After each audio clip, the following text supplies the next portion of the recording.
सबसे पहले तो आप ये जानिए कि आपको लगता है कौन सरकार आएगा कि हमको नौकरी दे देगा।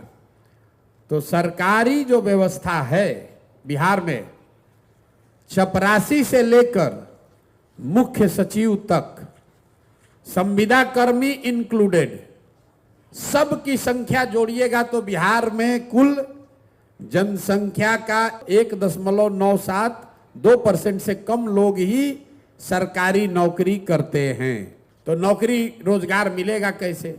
रोजगार का सबसे बड़ा तरीका है पूंजी। बिहार में पूंजी नहीं है। क्यों नहीं है? क्योंकि यहां प्रति व्यक्ति आय है 35,000 रुपया सालाना। अगर 35,000 सालाना का मतलब हुआ कि ज्यादातर आदमी दिन में 100 रुपया भी नहीं कमाता है। तो इस महंगाई के जमाना में अगर आप 100 रुपया भी नहीं कमाइएगा तो खाइएगा क्या, खिलाइएगा क्या, और पैसा पूंजी कहां से लाइएगा? तो लोगों के पास अपना पैसा है नहीं। और दूसरा, रिजर्व बैंक एक आंकड़ा जारी करता है जिसको कहते हैं CD ratio, credit deposit ratio.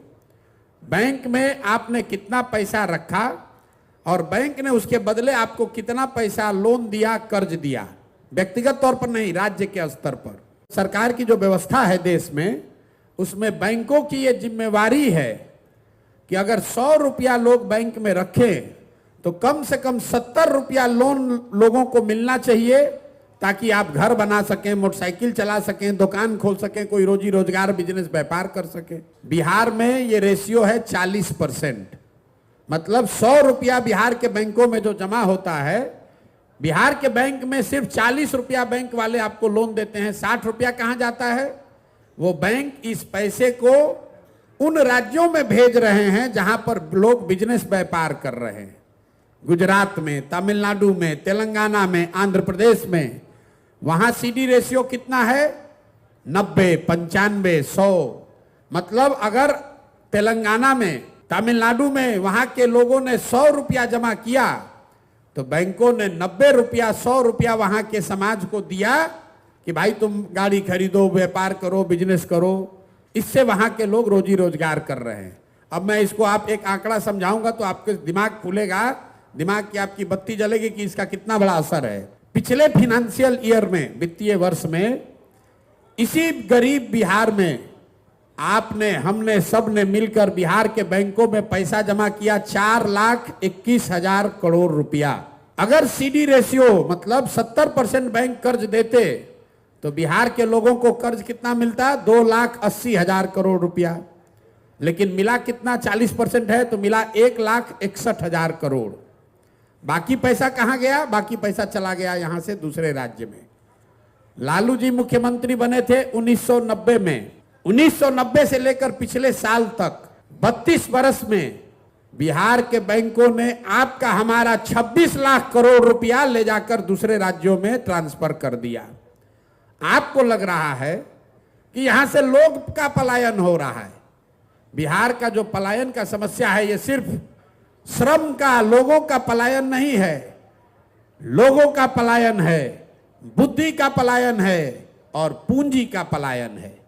जो नौजवान है, जिसके पास पैसा, साधन, पढ़ाई नहीं है, वो मजदूरी करने के लिए बाहर जा रहा है।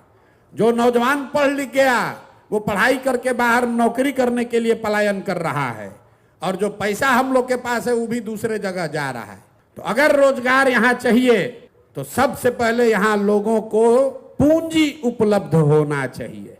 आपकी क्षमता के अनुसार 50,000, 1 लाख, 2 लाख, 3 लाख, 5 लाख रुपया लोन मिलने लगे सहज तरीके से तो बिहार के घर घर में रोजगार होने लगेगा।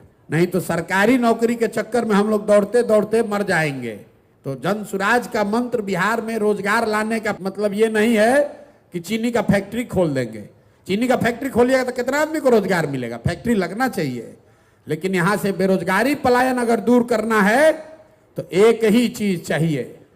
15 साल से कम उम्र के बच्चों को पढ़ाइए, 15 से 45 साल के युवाओं को पूंजी दीजिए और 45 साल से जो ऊपर है उसको पेंशन दीजिए ताकि उसको भीख न मांगना पड़े।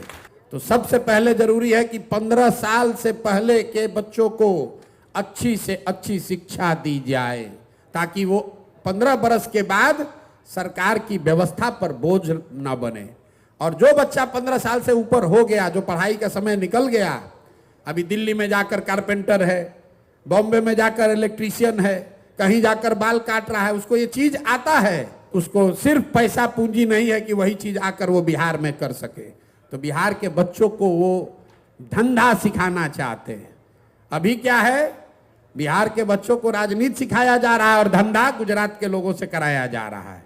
हम चाहते हैं कि बिहार के बच्चे धंधा करना सीखें, अपने बल पर अपने पैर पर खड़ा हों, और उसके लिए सिर्फ और सिर्फ पूंजी की जरूरत है। तो जन सुराज की सोच एक लाइन में यह है कि 15 साल से कम उम्र के बच्चों के लिए विश्व स्तरीय शिक्षा की व्यवस्था हो, 15 से 45 साल के बीच के लोगों के लिए पूंजी की व्यवस्था हो, और 45 साल से ज्यादा उम्र के बुजुर्गों के लिए कम से कम 2000 रुपया महीना के पेंशन की व्यवस्था हो।